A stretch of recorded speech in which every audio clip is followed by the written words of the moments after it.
Түркия өлкөсүнүн алгачкы башчысы болгон Мустафа Кемал Ататүрктүн үйүндө турабыз. Аталган үй дал ушул Эрзурум шаарында жайгашып, 2 кабаттан турат.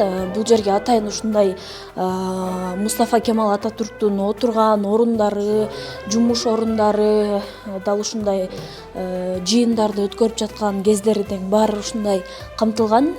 Бул жакка келген туристтердин, ички туристтер, сырткы туристтер баары эле дал ушул Ататүрк үйүн көрмөйүнчө кетишпейт экен. Өзүңүздөр көрүп тургандай эле баары тең кандай болсо ошондой боюнча катылган.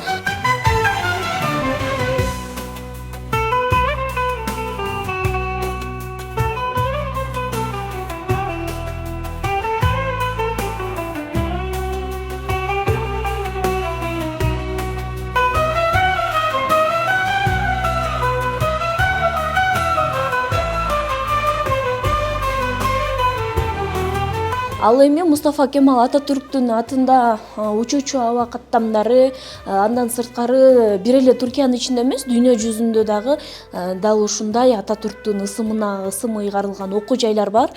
Түркиянын алгачкы президенти болгон Мустафа Кемал Ататүрктүн жашаган жери, басып өткөн жолу кызык болсо, биздин бүгүнкү чыгарылышты калтырбай көрүңүз. Кемал Ататүрктүн тагдыры бүт Түркиянын тагдыры. Кыйын сыноого түшкөн күндөр көп болгон. Ошондой тагдыр чечкен жыл 1919 жыл. Ушул жылдын 19 майынан Ататүрк өзү да менин чыныгы туулган күнүм деп саначу экен. Ататүрктүн аскер башчысы катары баскан даңктуу жолу бир туруп Наполеонду элестетсе, ал эми реформатор катары жасаган иштери Орусиянын, Европанын даңгыр жолуна салып түбүнөн түрө модернизациялаган Петр I да окшоп кетет. Нуриза Хамракулова, Жайнагүл Темиркул кызы, 7 канал, Түркия.